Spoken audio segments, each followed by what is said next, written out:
नमस्ते दोस्तों, स्वागत करता हूँ एचबीएम फैक्ट्स के राजस्थान मिस्ट्री के सेकंड पार्ट पर।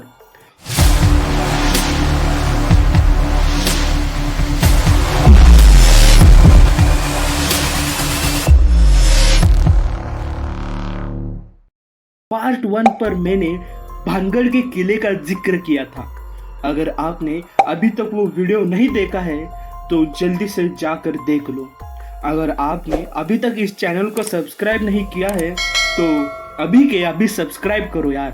स्वागत करता हूँ राजस्थान एक मिस्टीरियस प्लेस के पार्ट 2 पर, जिसमें हम जिक्र करेंगे एक ऐसे गांव के बारे में जो एक ही रात में हो गया था गायब। ऐसा क्या हुआ था उस गांव में 170 साल पहले? गांव को देखकर क्यों लोगों के रोंगटे हो जाते हैं खड़े? जी हाँ दोस्तों, बात कर रहा हूँ कुलधरा गांव के बारे में। भारत की पारंपरिक जमीन में कई ऐसे राज दफन हैं जो कई वर्षों या कहे सदियों बाद आज भी उसी तरह ताजा और अनसुलझे हैं जितने पहले कभी हुआ करते थे। ये रहस्य कुछ ऐसे हैं जिन्हें जितना सुलझाने की कोशिश होती है ये उतना ही उलझते जाते हैं। ऐसा ही एक राज राजस्थान के जैसलमेर जिले के कुलधरा गांव में भी दफन है। यह गांव पिछले 170 सालों से वीरान पड़ा है। एक ऐसा गांव जो रात ही रात में वीरान हो गया और सदियों से लोग आज तक नहीं समझ पाए कि आखिर इस गांव के वीरान होने का राज क्या था। कुलधरा गांव के वीरान होने को लेकर एक अजीबोगरीब रहस्य है।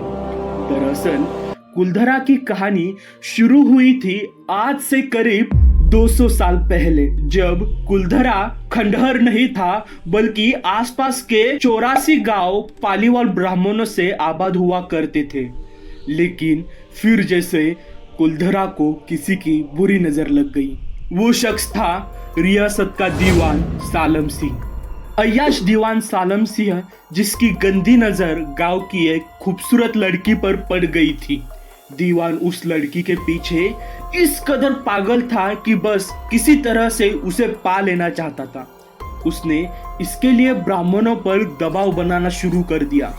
हद तो तब हो गई कि जब सत्ता के मद में चूर उस दीवान ने लड़की के घर संदेश भिजवाया कि यदि अगले पूर्णमासी तक उसे लड़की नहीं मिली तो वह गांव पर हमला करके लड़की को उठा ले जाएगा। दीवान और गांव वालों की ये लड़ाई अब एक कुंवारी लड़की के सम्मान की भी थी और गांव के आत्मसम्मान की भी। गांव की चौपाल पर पालीवाल ब्राह्मणों की बैठक हुई और 5000 से ज्यादा परिवारों ने अपने सम्मान के लिए रियासत छोड़ने का फैसला ले लिया। कहा जाता है कि निर्णय लेने के लिए सभी 84 गांव वाले एक मंदिर पर इकट्ठा हो गए और पंचायतों ने फैसला किया कि कुछ भी हो जाए अपनी लड़की उस दीवान को नहीं देंगे। अगली शाम कुलधरा कुछ यूं वीरान हुआ कि आज परिंदे भी उस गांव की सरहदों में दाखिल नहीं होते। कहते हैं गांव छोड़ते वक्त उन ब्राह्मणों ने इस जगह को श्राप दिया था। आपको बता दे कि बदलते वक्त के साथ 82 गांव तो दोबारा बन गए, लेकिन 2 गांव कुलधरा और खाबा तमाम कोशिशों के बाद भी आज तक आबाद नहीं हुए हैं। ये गांव भारतीय पुरातत्व विभाग के संरक्षण में है, जिसे दिन की रोशनी में सैलानियों के लिए रोज खोल दिया जाता है।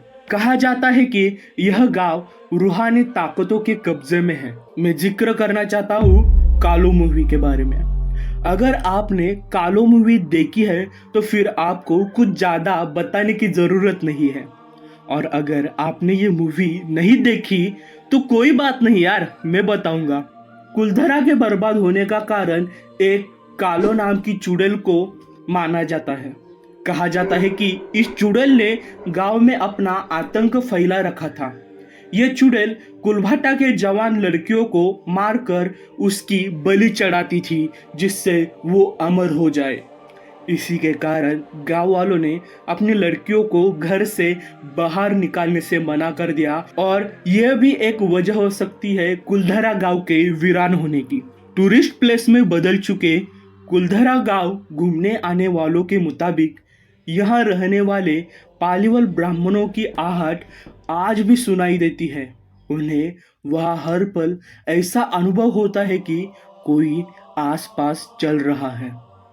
बाजार के चहल पहल की आवाजें आती है, महिलाओं के बात करने और उनकी चूड़ियों और पायलों की आवाज हमेशा ही आती रहती है।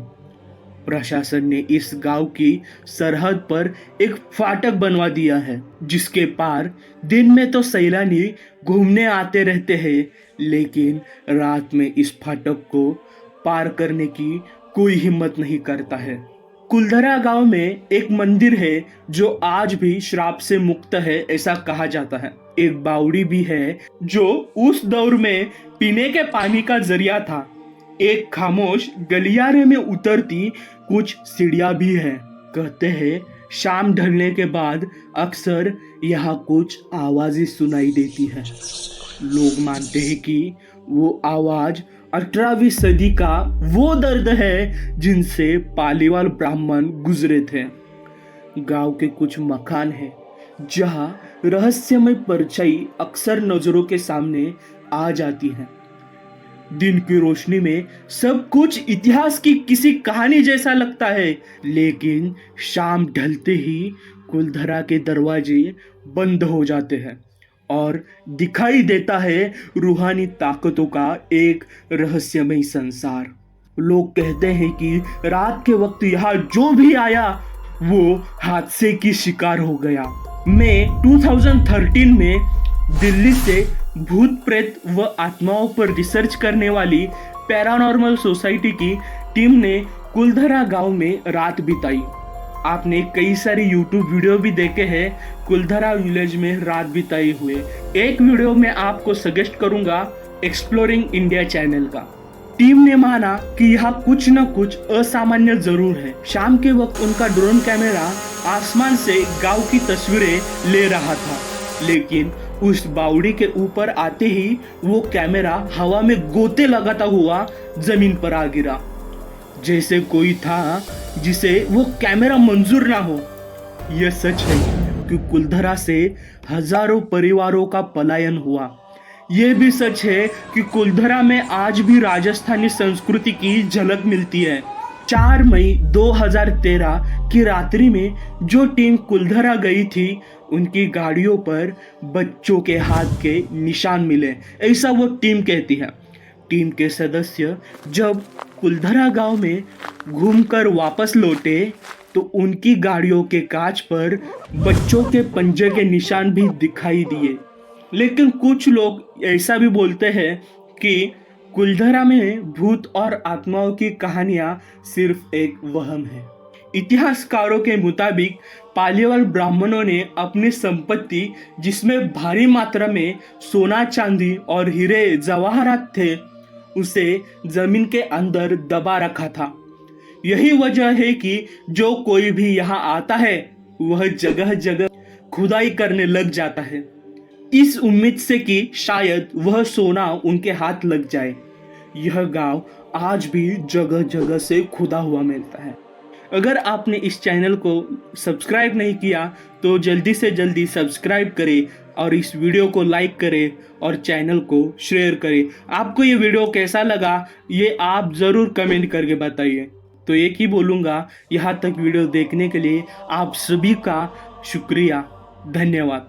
मैं जल्दी ही आऊँगा एक नेक्स्ट वीडियो लेकर राजस्थान एक मिस्टीरियस जगह के बारे में, और वो कौन सी होती है ये आप तब तक अनुमान लगाए। तब तक के लिए धन्यवाद, टाटा, बाय बाय।